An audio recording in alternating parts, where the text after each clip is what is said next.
Ju ka ndodhur ndonjëherë të shihni një ekip plot me njerëz të zgjuar e të talentuar, por që diçka thjesht nuk funksionon. Instinkti i parë është të mendojmë se problemi është dembelizmi ose mungesa e motivimit, po sikur e vërteta të jetë shumë më e thellë, sikur përgjigjja të fshihet në një forcë të padukshme që ne shpesh e ignorojmë. Sot do të zbulojmë pikërisht këtë plan të fshehtë, sistemin e stimujve që përcakton nëse një ekip fluturon apo dështon. Kjo fjali nga investitori legjendar Charlie Munger është ndoshta rregulli më i rëndësishëm i sjelljes njerëzore që duhet të dini, dhe në minutat në vijim do të kuptoni pse. Harrojeni fjalimet motivuese, harrojeni manualet e kompanisë, sepse në fund të ditës njerëzit nuk bëjnë atë që u thuhet, ata bëjnë atë për të cilën shpërblehen. Ky është çelësi gjithçkaje. E pra, pse është ky parim kaq i fuqishëm? Që ta kuptojmë, duhet të shohim pak nën sipërfaqe, tek motori psikologjik që na vë të gjithëve në lëvizje. Është një forcë tepër e thjeshtë, por thellësisht e rrënjosur, që na drejton shpesh pa e kuptuar fare. Ja ku e kemi dhe termin kyç, anshmëria e stimujve. Mendojeni si një busull të brendshme, të padukshme, që gjithmonë tregon drejt shpërblimit. Ne mendojmë se marrim vendime logjike të mirë menduara, por në realitet kjo busull po na shtyn vazhdimisht drejt asaj që na sjell përfitim dhe na largon nga ajo që na kushton. E gjithë kjo funksionon në një nivel shumë bazik, gati primitiv. Truri ynë është i programuar me një sistem të thjeshtë, kërko dhe shmang. Kur një veprim sjell një shpërblim, qofshin para, lavdërime apo thjesht lehtësi, truri dërgon një sinjal të qartë: bëje prap. Në të kundërt, kur një veprim sjell dëshkim, stres apo turp, sinjali është po aq i prerë: shmange me çdo kusht. Pra, mbajeni mend, njerëzit nuk u binden rregullave, ata u binden shpërblimeve. Mirë, mjaft me teori. Le ta shohim këtë parim në veprim në botën reale, aty ku pasojat janë të prekshme.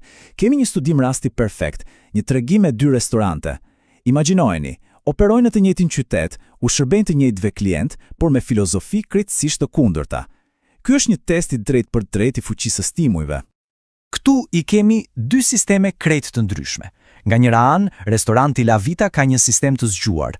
Ata shpërblejnë cilësinë dhe kujdesin ndaj klientit. Nga ana tjetër, Bella Roma ka një obsesion. Ata shpërblejnë vetëm shpejtësinë dhe volumin. Vini re se si kjo filozofi përkthehet në matësit e tyre. Njëri mat kënaqësinë e klientit, ndërsa tjetri mat thjesht sa shpejt lëvizin pjatat. Ky ndryshim i vogël do të ketë pasoja gjigante. Dhe ja rezultatet e La Vita e Livan. Kur shpërblen gjën e duhur, ndodh gjëja e duhur. Sjellja e dëshiruar u shfaq në mënyrë organike. Stafi nuk ishte në një garë toksike me njëri tjetrin, por bashkëpunonte për të krijuar një përvojë të paharrueshme. Pse? Sepse sistemi i shpërblente kur kujdeseshin për detajet. Performanca u rrit, por pas stresin e panevojshëm, sepse të gjithë po punonin drejt të njëjtit qëllim, një klient i lumtur. Tani, le të kalojmë në anën tjetër të rrugës te Bella Roma. Çfarë ndodhi kur i vetmi shpërblim ishte për shpejtësinë? Pikërisht ajo që do të prisnit, një katastrofë e organizuar. Stafi vraponte si pa kokë, duke bërë gabime dhe duke injoruar klientët. Ankesat u shtuan.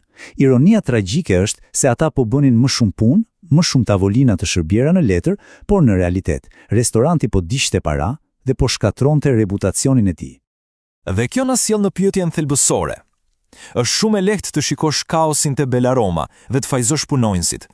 Por këtu do të sfidojmë atë supozim të parë dhe do të zbulojmë arsyeën e vërtetë dhe shpesh të papritur të dështimit. E pra, le të jemi të sinqertë. Kur sheh një situatë si kjo, cili është mendimi i parë që të vjen? Ky staf është dembel, këta njerëz nuk janë të aftë. Ky është instinkti natyror i çdo menaxheri. Por a është ky përfundim i duhur? A është vërtet faji i njerëzve? Përgjigjja është një jo e prerë dhe e mate. Ata nuk ishin as dembel, as të paaftë.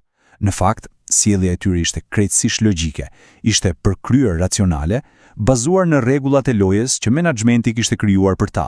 Dhe ja ku qëndron e vërteta tronditëse. Sistemi i Bella Roma u dërgoi një mesazh të qartë të zhumshëm: shpejtësia është e vetmja gjë që ka rëndësi, asgjë tjetër.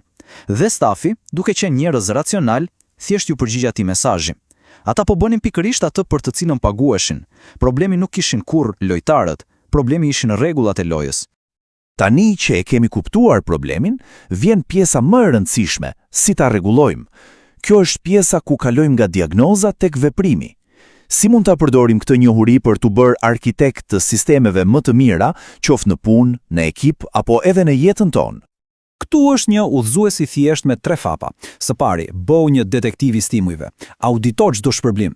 Shiko çdo bonus, komision apo lavdrim dhe bëj pyetjen brutalisht sinqert. Çfarë sjelljeje po nxit realisht kjo? Së dyti, ridizenjo.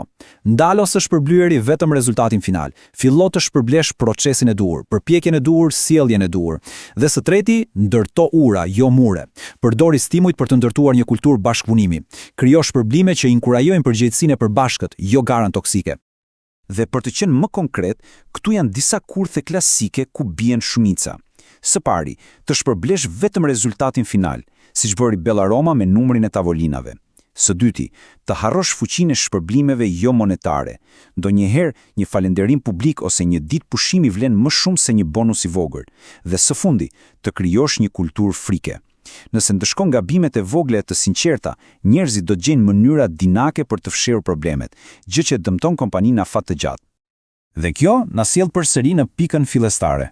Kjo thënie e mangërit e përmbledh gjithçka në mënyrë perfekte. Fjalët janë të lira. Misionet e kompanisë janë të bukura në mur, por sistemi i stimulive është gjua e vërtet e çdo organizate. Ai tregon pa më dyshje se çfarë vlerësohet vërtet. Pra, ndërsa mbyllim, pyetja që mbetet për të gjithë ne është: çfarë historie po tregon në të vërtetë sistemi ynë i shpërblimeve?